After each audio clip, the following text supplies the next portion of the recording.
Okay, so life just cannot be easy for me recently. I have been trying to film this video for so long. Such a fail.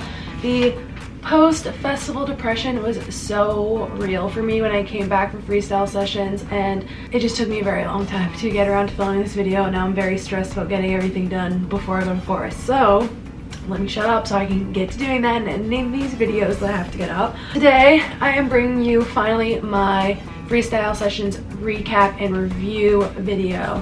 I also filmed a vlog while I was there. That will hopefully be going up before I go to Electric Forest, if not right after. Very exciting things happened, and I wrote everything down in this notebook, so if you see me looking down, that is why. Without further ado, let's get into the video. So I went on Wednesday night. I went straight from work.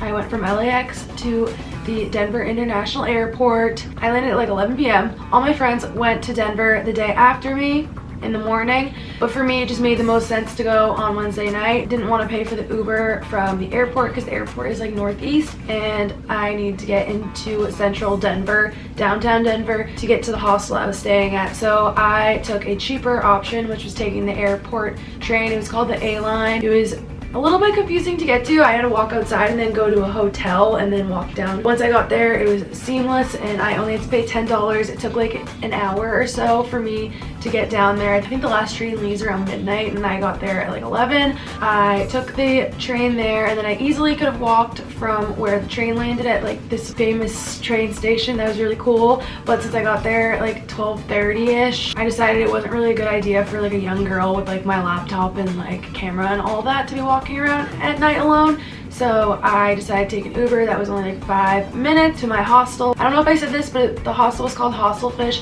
It was so cool. I wish I had more time there. I would 100% go back and stay there if I ever did a trip again. It's above Ophelia's, which I guess is a pretty famous place to eat brunch, I heard, and it was right near Coors Field and like a bunch of bars, but I went straight to sleep. I had to upload a video, so I just did that, and by then it was like 2 a.m. I was exhausted.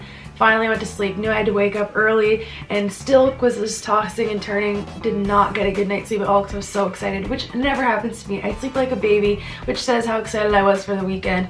So I woke up and got into contact with my friends, and they were just gonna Uber to me and then try to store their bags at my hostel, but my friends Iko and Jacob ended up secretly getting a car, which, thank you. We never would have agreed to pay for that car, but they just kind of went behind our backs and did it. And more than that, they decided to upgrade it to an Escalade, a 2019 like $100,000 Escalade, the nicest car I've ever been in. So yeah, I got surprised with that. I got picked up at 9 a.m. and we're all very happy we got that car in the end, so shout out to them for doing that behind our backs, which could have ended up terribly because the car cost like $800 for the weekend because it was so nice, but it ended up being okay. Hey, you'll find out why I was so excited in like a couple minutes. Hostel Fish was in Lodo area, if that helps. So they picked me up at like 9 or 10 a.m. on Friday morning, and we wanted to run some errands. We wanted to get as much done that day while we weren't tired, but in reality we were all super tired from waking up early from our flights, and me landing late and waking up early-ish, but definitely the most energy and the best shape we were going to be in all weekend.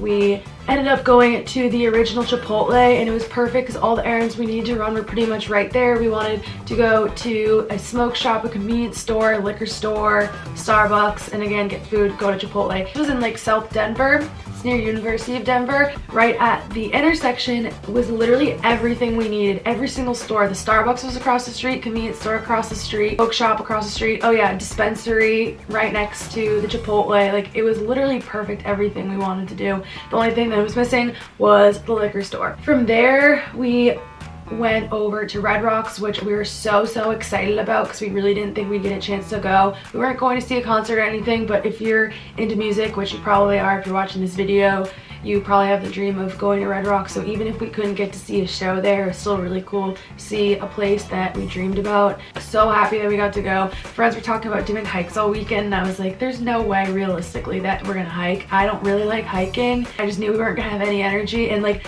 when we got there, there were so many freaking stairs. We're like, nobody talks about this. How do you like pregame for a concert, then have to walk up all these stairs. Like, how do all these freaking looks do this every time we're going to show? It wasn't that bad, but like we were just like all tired and not expecting it. I ended up losing my appetite, so I didn't even end up eating at Chipotle. I was extremely tired. We got to the top, we were gonna get a beer, but then we decided not to and go to a brewery instead. And the rain was like coming and going all day. There was definitely showers all day, and it kind of started pouring as we were walking out. So we started like running out, and on our way out, we actually walked right by Michael Franti, who's the guy that sings in Skin on the Drum. So we were really excited because if you've ever seen my, at this point in time, I think it's called The Very Bassnectar 2018. It's like a little like diary of like memories that I have with my friends, and it honestly gets me so emo watching that video, and it like means a lot to me, that video, and me and my friends all really enjoy having that memory to look back on. So it was really like full circle that we saw him right there, because I guess he was having a concert that night and he was there for sound check. So that was just like a really great way to start the weekend. Like everything we talked about wanting to do in Denver, we were like kind of getting done, and even more because we really didn't think we'd go to Red Rocks because it's so far out of the way, and we thought we were going to be Ubering everywhere. So at this point it was noon, and we were like, wow, we've done so much shit that we didn't think we'd be able to get done. So at noon we went to the Blue Moon Brewery, and we all got flights. It was amazing. They had so many different beers to choose from, and they're all so good. We all were just like, this is literally the peak of my life. We posted a photo that literally said, this is the best day ever, and little did we know what was gonna happen later in the day. I didn't even finish my flight of beer yet, and I already started feeling tipsy, given I hadn't eaten in a very long time because I hadn't eaten that day yet. But this is when our jokes started. Every time anything happened, we'd be like, it's the altitude. The altitude definitely did make us feel drunk a little bit faster. We all agreed on that. The only errand we didn't get done earlier in the day was getting liquor. So we ended up deciding to try to get liquor at Target. And without making this go on too long, because I've already been filming for so long, I haven't even gotten into the events yet. Are walking in, I'm thinking about not taking my camera, but thankfully I ended up taking it. And I always look down when I walk. Like I remember looking at my friend's vans, watching him turn around this thing that we'd avoid to get into the front door, and my friend is like, oh my god, guys, and he's hitting me, and I'm just thinking it's gonna be like a cute boy. I didn't know, because he always is pointing me out like hot guys. I look up, and who do I see other than Lauren himself? I was like, what is, I literally doubled over in pain. Like I literally almost fell to the ground. I felt like forward, like holding my stomach, and I was like, oh my god, and like the manliest scream ever. Bassnectar turns around, smiles at us, he's on the phone, he has a cute little bun in his head, and I just like feel like I manifested this moment, because I had been saying literally earlier that day, like imagine we go on a hike later in the weekend, which kind of knew wasn't gonna happen, but I was just like thinking, like what if we went on a hike and we saw like Lauren walking around, like what would we do? I literally said, imagine if we are hiking and we see his cute little bun on top of his head, like we see him, I'm just gonna die. And then we see him with the freaking bun on his head. He was on the phone, so we decided not to say anything. We're all literally in shock, like we were literally just a mess. And then we go into Target, literally caused a ruckus because we were freaking out. I was like, I feel so sick to my stomach and confused and trying to process what just happened, that I can't even think straight enough to like decide what alcohol to get. But yeah, he was on the phone, so we didn't interact with him that much, but he did smile at us and whatever, and it was a positive experience. So that was literally life goals made.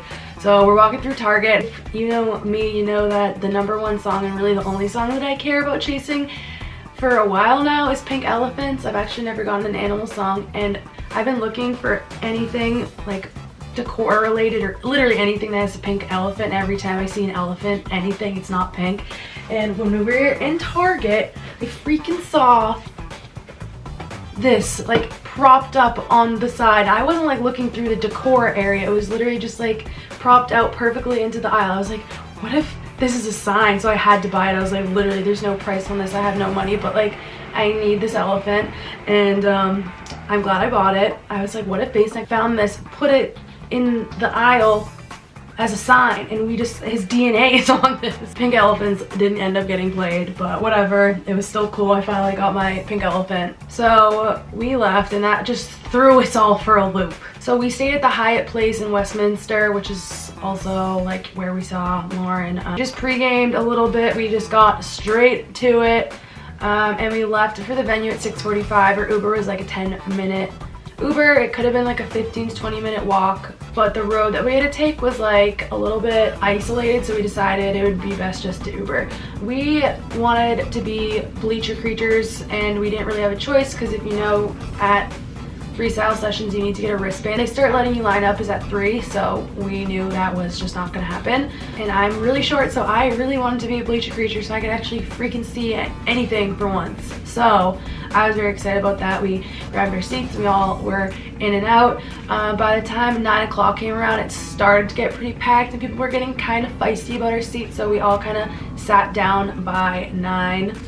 We were expecting a 2-hour-long set, and so we couldn't figure out what time he started because those set times never got posted. We were kind of thinking he would play till midnight or 1, so he would start at either 10 or 11. He ended up starting at 10:30, so we were thinking it would go to 12:30. Opened with Human, which is awesome because one of my best friends, Courtney, really has been chasing that song, so she got that right off the bat, which I was excited for her about. We also got Loco Ono, Nar, and I love both those songs. If you know me, you know that I love high energy Lauren, so I was excited about that. I'm Up played, and I was like, this song is absolutely slapping. I was so tired. I was literally sitting this whole set pretty much, which again, thank you so much, bleachers. I was dancing, but like dancing in my seat, and I was so excited. I had to stand up for that one, and I was literally like, the song slapping so hard, like couldn't get better than this. And then Illusion played, and like it was 10 times better. So like those two songs right in a row were just unreal.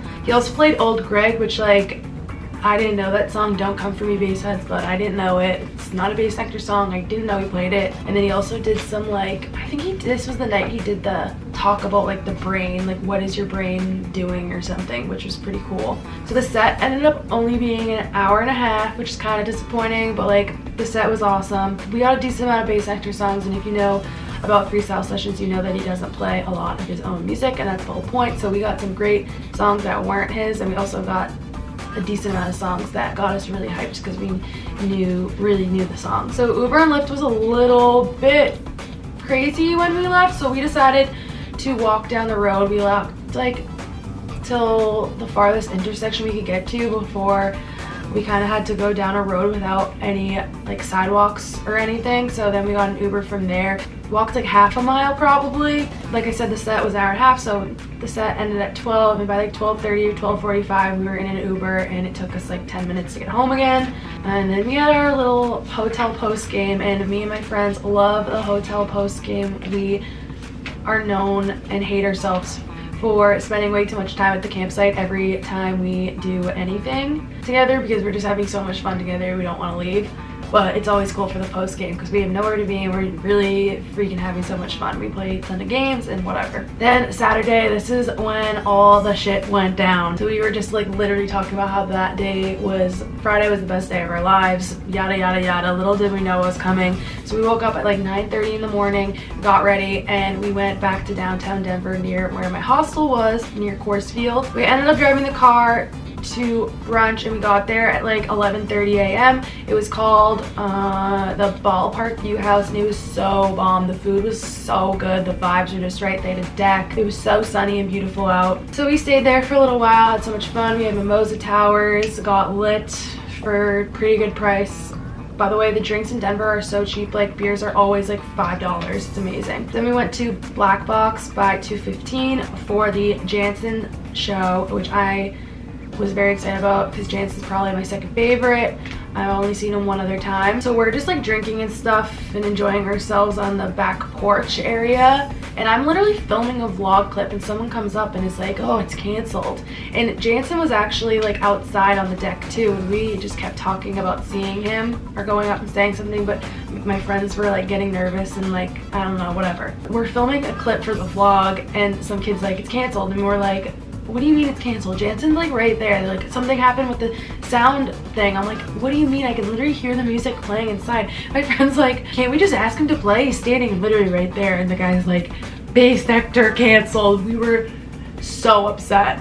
It didn't really hit us, like we were laughing. It's just like, what can you do in moments like that but like laugh and move on? We were just like shocked. That was just like a huge loop, but we were just like, you know what, like we're gonna have fun at this show. We're not gonna let this ruin the Jansons. That I felt so bad for Jansen that he had to play after like a bunch of people just found out fucking terrible news. And my friend Sean bought everyone, all of our friends there, Jaeger bombs, and we were just like, you know what, we're gonna have fun. We're gonna make the most of this day. And we're like, who knows what'll happen. We were kind of bummed because we were like, we wouldn't have taken 2 vacation days off to see Nectar one day, you know, but we just like had to have fun, you know. So then we went inside into the black box. It's probably like 30 minutes later, and if you don't know, it's just like it's exactly what it sounds like. It's just a room that has no windows and everything's painted black. And we finally said something to Jansen.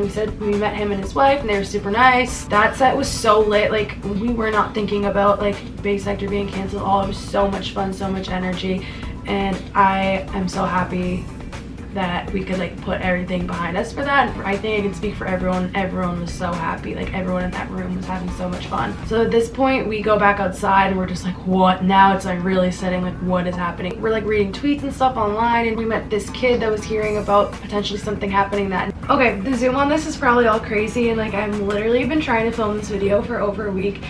I am so frustrated and it's already so long, but bear with me, my camera keeps freaking dying. By 4 p.m. there are all these rumors about another show happening with a 1,500 cap and whatever, and at this point we're all kind of like pretty drunk, like we just didn't know how else to cope with it. By 6:20 there was already a new confirmed location. I don't really remember where I got that time. I think I took a photo being like, oh, like I don't know. So I don't know the exact time he posted it, but around 6:30 things were already cleared, so I didn't even really have time to process. We really only knew for like a few hours that it was canceled, and then there was already a location for the next day. So at this point we knew that there was nothing happening that night, which was a bummer, but like we were just so happy to be together. Like really, like I said, what can you do? You have to move on or your life's gonna suck. So we just made the most of the day. We kept drinking, went back to our hotel, had so much fun, and we're just in such high spirits that there was something confirmed for the next day. And we're like, at this point it's like sick. Now I have a night out in Denver.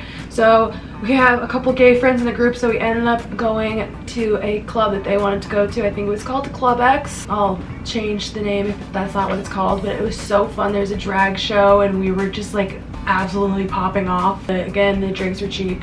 Everyone was nice, whatever. Then again, we had a post game. It was just amazing because we truly had no thoughts of like missing Bassnectar the whole night. We were just so living in the moment and so happy to be together. If any of you watching this, I love you so much. I had so much fun. That was like one of the best weekends, but really every weekend we're together is one of the best weekends of my life. So that was just another one to add to the list. Yeah, I feel like I went over that really quick just so this video is not like 40 minutes long, but pretty much the show got canceled and it was just a lot to deal with. And just look at the vlog if you want to see how we're feeling and stuff, and the live clip of me finding out that it was canceled.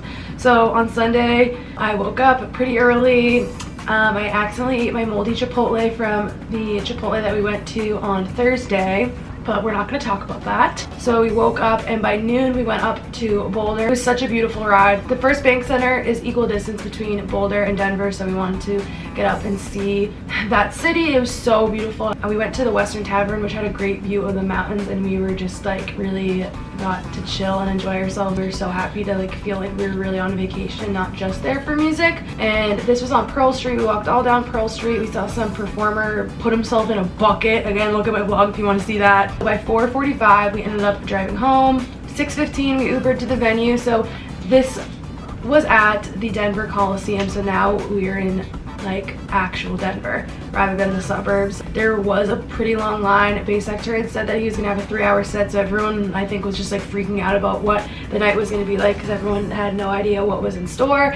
Obviously it wasn't gonna have as much production and all that. I think everyone was just like really excited to get in. We kind of finessed the line and it took me like 45 minutes to get in. For some people it took a couple hours, some people it took less than 45 minutes because they opened a second entrance. So we were in by like 8:30. We got the last batch of wristbands. If anyone had a single day ticket, like a Saturday only ticket, they were allowed to come Sunday. There were a lot more people there. I didn't realize how many people bought single day tickets. Okay, so this is literally like round 12 of me trying to freaking film this video. Every time I try to film it, the camera dies. I can't even remember where I left off. So by the time we got in, there were not that many wristbands left because so many more people there than they were expecting. But luckily we got like some of the last ones, I'm pretty sure. We took 2 Ubers and the first group got there like 15 minutes before us, so we went up to the seats that they grabbed. First thing we noticed is how hot it was, and there's no AC in there, but like, what can you do? And then when I sat down, I realized, holy crap, these seats are so steep. I'm terrified that someone's gonna fall on me and it's just gonna be a domino effect, or I'm gonna fall and start it. Like, oh god. The night before, the chairs at the row in front of you would kind of go up like above your knees. It was like annoying because your knees kept hitting into it when you're trying to dance. But this, you definitely had no problem. The chairs kind of went up right above your ankles. Like, if you were falling, you were fucking falling down. Oh, luckily I did not see anyone fall. But I think I've heard online that some people might have, but I don't think it ended up being a big deal that I know of. And then the next thing I noticed was the lights were cool because they were just like spotlights. It literally felt like what a show would be like going to a rave in like the 90s. A mix between like, oh my god, I just wish that this whole situation never happened, but more like this was kind of meant to happen, and I'm just gonna take it for what it is, and it's gonna be so sick to be able to experience a set different than there has ever been before. And then like, they prepped for freestyles for so long, so when this whole thing happened, it was very hard for them to, like, it was just impossible that they would have been able to bring out all the stops like they had planned, like how it was all ready for night 1. There were just the spotlights, there were no like lasers, there was no screen behind like that circle that everyone expects with like playing all of his graphics and stuff, and like the lasers pointing out of it. None of that was there. I could really tell that the sound was off. So normally, you know, his sound guy Kyle is an absolute animal, and the sound is always so great. I'm not a huge expert on sound, but like I can tell it's like so loud, and I never have any complaints. But as soon as I got in, it made me even more appreciative of Kyle and what he normally does, because he clearly did not have time to set up everything the way that he normally would have. He's like a freaking sound engineer genius, and like, well, anybody that does shows has to be too. But they normally have like speakers hung back every so often for sound delay, to make sure that the sound is spread out throughout the whole area, whatever venue that they're at, and they like take into account like the shape of the room and all that, and like what the building is made out of. It's just a lot of thought, and you could tell that they didn't have time to do all of that, or even have time to hang up the speakers to help fix the sound delay. You could tell that all the sound was coming from the front. It was like pretty loud, but it sounded very far away, and you could tell that they were just like, you know what, this sound like is not what it could be, so we're just gonna turn up the bass. The bass was the loudest bass I've ever heard in my life during Shades. If you were there, you know, Shades, we were like, what is about to happen to us for Bassnectar? This is like rattling my insides. I enjoyed it. Some people were like, oh my god, it's too much. I like New Year's Eve in Atlanta 2 years ago, or a year and a half ago, I literally threw up from the bass rattling my insides. For some reason, it didn't make me feel sick this time. I love bass and I love loud bass, so I was pretty excited about that. If it wasn't gonna have the great sound, that's all I needed. So he said it was gonna be a 3-hour set, so we thought it was gonna be like from 10 p.m. to 1 a.m. and I think it ended up starting right at 10. So he's playing with all the spotlights and everything, and then like, I can't remember how long in. It was like pretty early on. I want to say within like the first 5 songs, definitely. A bunch of lasers shot out, and we were all like, the crowd like freaked out, like, because at this point we had no idea lasers were coming. We had no idea what to expect, so that was such an awesome surprise. Even though we were excited about having just the spotlights and having really minimal show, even with the lasers, it felt like I was in the 90s rave scene, which obviously I was not a part of because I was like a freaking baby. It was just a really special show, and yeah, that just like made it so cool.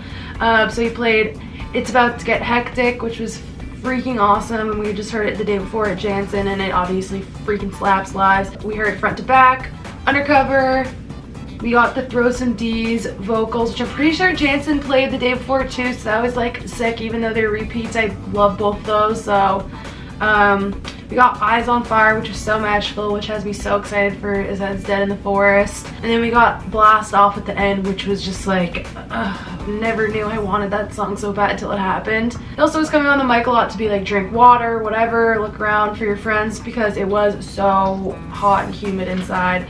I didn't have too much of a problem. It wasn't really bothering me, but it was definitely hot because there was no AC. Thankfully, he said it would be in the First Bank Center again next year. So now we know like to plan and hope for Colorado next year. It honestly makes a huge difference. Like, I really want like New Year's Eve to move around more just in like Bay Center. Obviously I love the mothership, but like it makes a huge difference being in a city that you have a lot to explore. Like being in Denver and having all this other stuff to do, being in a city I really wanted to go to, whereas like, no offense to anyone that lives in these places, but like never really dreamed of like going to Greensboro, North Carolina. Like I liked being in places like Atlanta or Denver where there's other stuff to do. The First Bank Center was awesome. Like it was a good size. There were really just no logistical issues there. So the set ended up ending at 12:15, which is kind of a bummer just because like why say it's gonna be 3 hours if it's gonna be 2? Everyone don't come for me. I just really want this channel to be as honest as possible. Obviously it was still like the best night ever though, but yeah, it ended up being 2 hours and 15 minutes. So he said there was gonna be a mix tape dropping at midnight, and that his plan was to play this Dream Tempo mixtape on Saturday, but then that whole thing happened. I'm a little bit confused because then after when he posted, he said that he stayed up all night Saturday making that because he needs something to do when there was, and like something to fixate on after the show got canceled.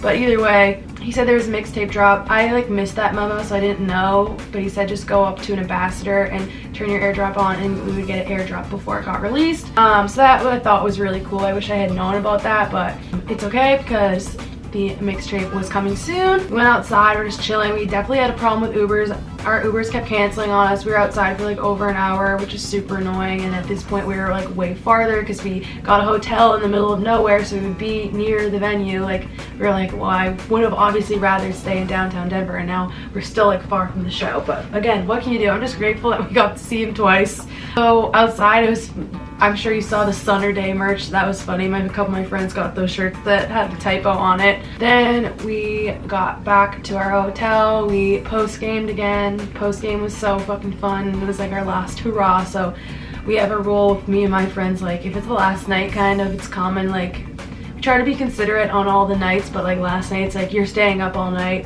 and if you're not staying up all night, like that's on you. Like we're not gonna see each other for a minute. So we stayed up all night and had so much fun together. So finally the next day we woke up. We were all just like kind of in pure bliss over like what happened that weekend, between seeing a set that we would never see again, actually getting a night to end up exploring Denver, seeing Jansen, fucking seeing Lauren, seeing Red Rocks, Chipotle, Blue Moon. Like it was just such a good weekend. I slept for like 4 hours maybe. We do this every single time we stay at a place, but like we just don't set an alarm, wake up and we're like, it's past checkout, and like somehow we always get away with it and never get in trouble. So we were just like literally drinking in the room. Like we're like, oh my god, let's just rest. Like what are we gonna do? I don't want to deal with this sort of tiredness. Like how are we gonna keep going?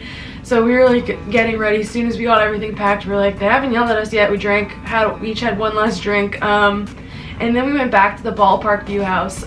That restaurant was so awesome, great vibes. So then we just had to go back and return the car rental by like 3:30 or 4. Airport security took an extremely long time, so thought we were gonna have time to all chill and like have another drink in the airport, but we didn't. My friends kind of had to get straight onto their flight. Like luckily I was in the same terminal as everyone but 2 people that got separated, but their flight was first, so it didn't matter, and I didn't have to be alone because I'm the only one going to California.